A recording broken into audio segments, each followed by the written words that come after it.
Oui, pour Mona, c'est bon. Marie-Thérèse, Ouais, c'est bon. c'est bon. Est-ce que c'est bon pour moi aussi? Ok. Bon, c'est bien. Non, Alors, maintenant, nous allons aller voir ce Dieu qui a besoin d'argent.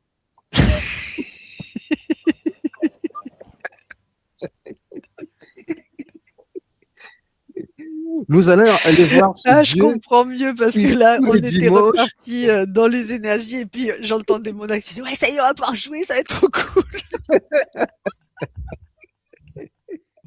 le Dieu qui a besoin d'argent. ce Dieu qui a besoin d'argent, ce Dieu qui tous les dimanches demande la dîme, ce Dieu qui tous les dimanches demande des dons, ce Dieu qui tous les dimanches demande l'argent, l'argent, l'argent, l'argent, l'argent.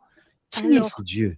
alors moi, quand tu dis Dieu qui demande l'argent, je vois une statue dorée et on met Oui, de l'argent à son pied, hein. C'est tout.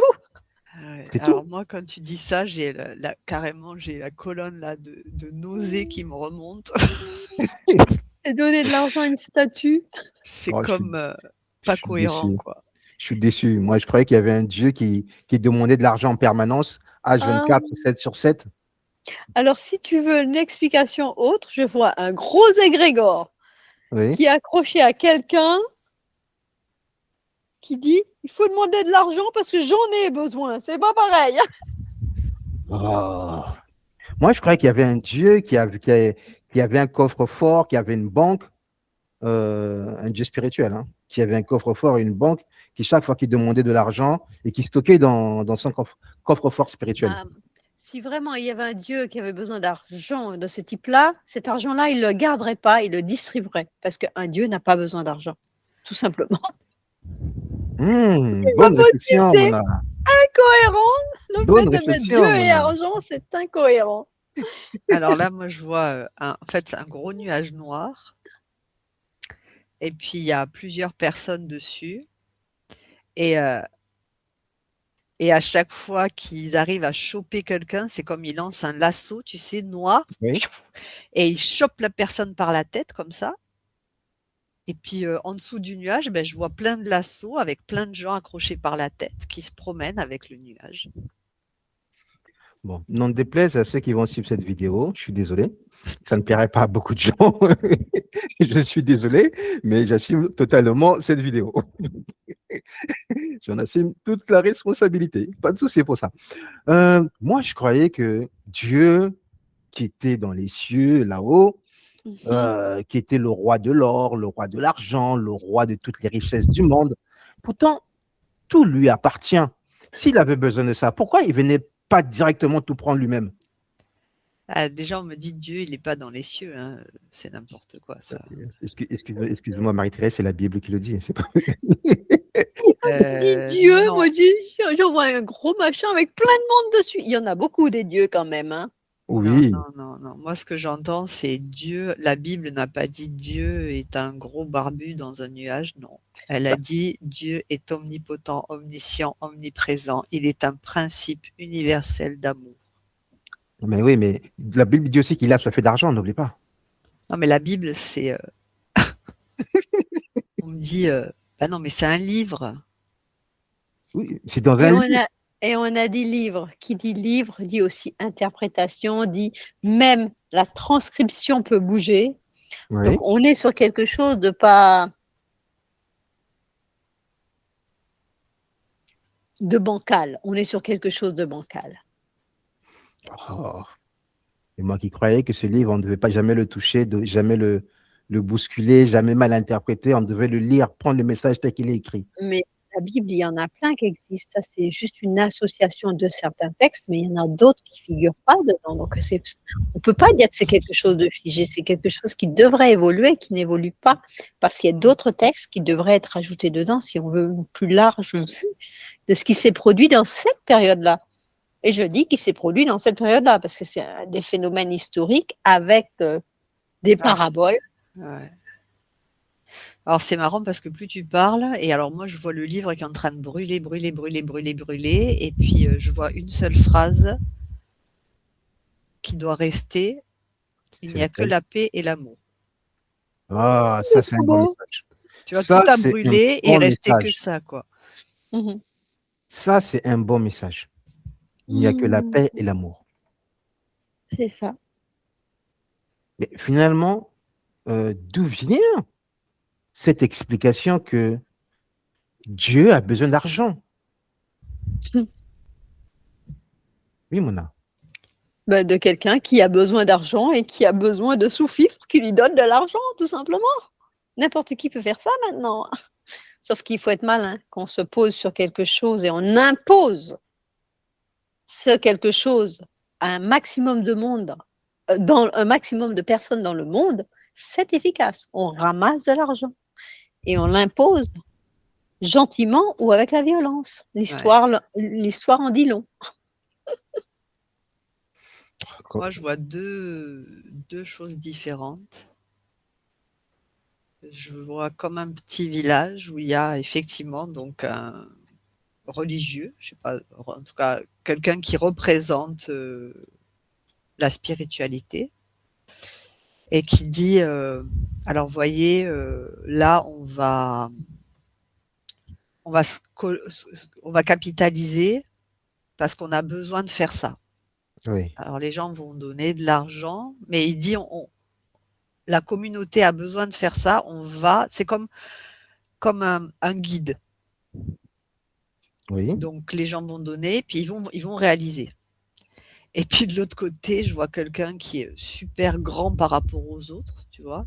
Mais vraiment, il est comme géant et il dit, regardez, je suis la présence ultime, le guide qui a été choisi, donnez-moi de l'argent parce que j'ai besoin de m'acheter une belle couronne et je serai encore plus grand et je pourrai encore mieux vous protéger. Regardez, hop, pardon, j'ai marché sur quelqu'un, désolé. Regardez-moi parce que j'ai des trop grands pieds.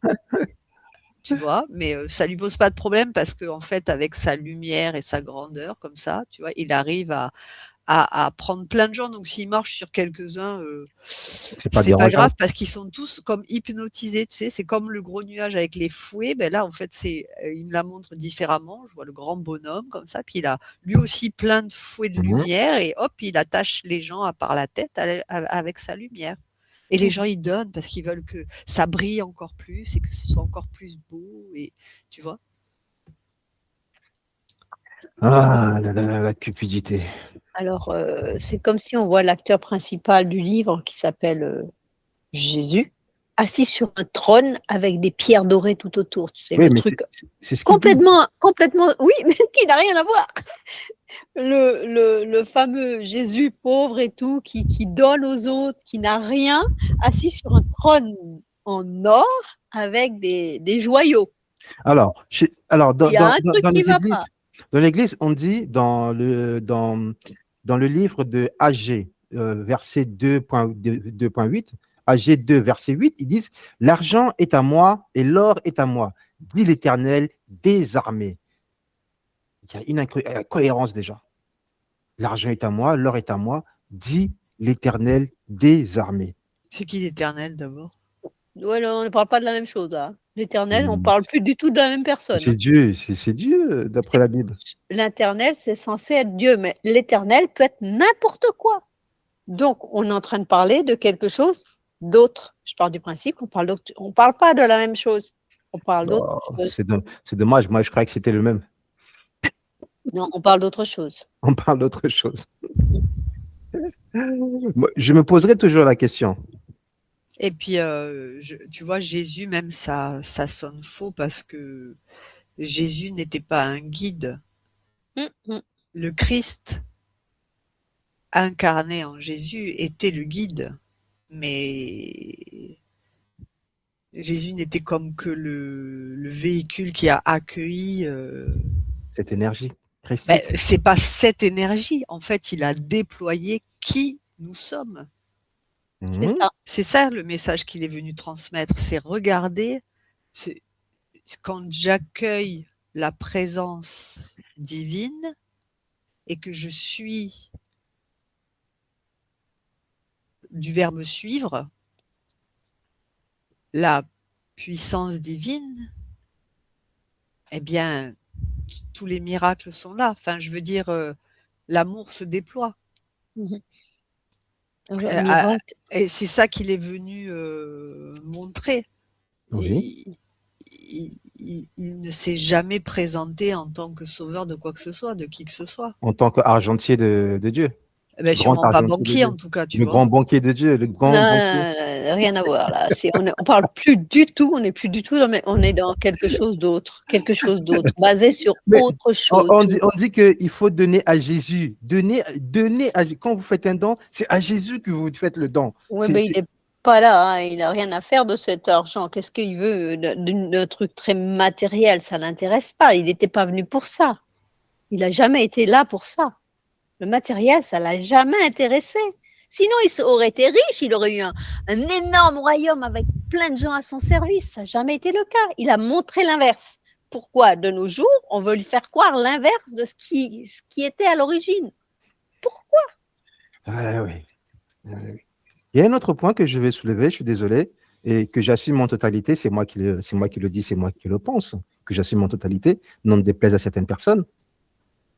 Il y a de ces prêtres, ces pasteurs, tout ce qu'on connaît, qui vendent des bénédictions à travers l'argent.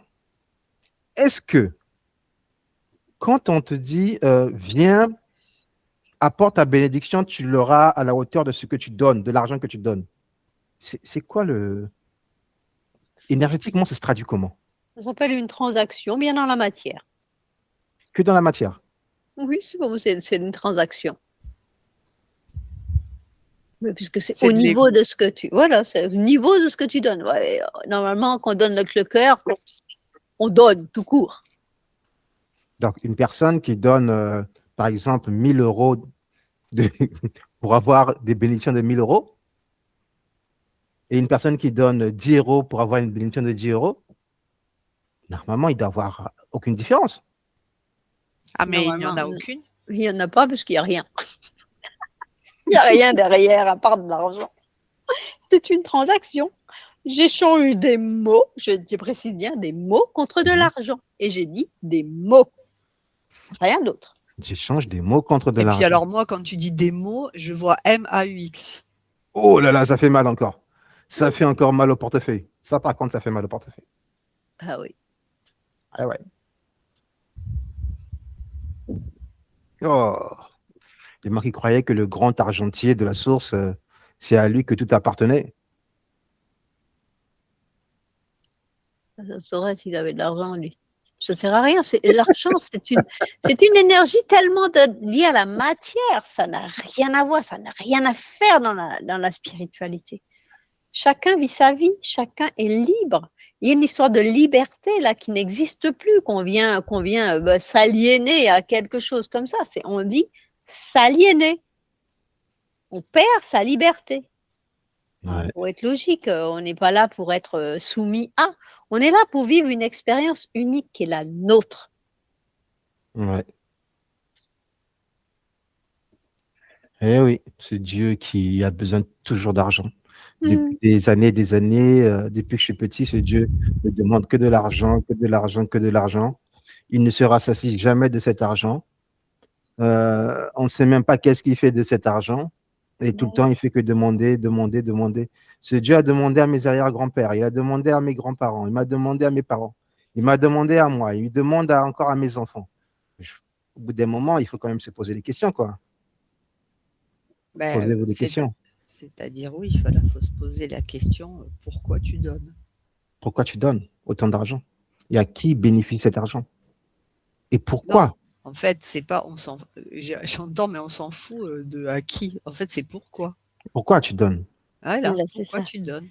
Pose-toi la question. C'est pour ça qu'il montrait deux choses différentes. Pose-toi la question, pourquoi tu donnes? Qu'est-ce que tu entretiens en toi quand tu donnes? Voilà. Okay. Qu'est-ce que tu nourris en toi quand tu donnes?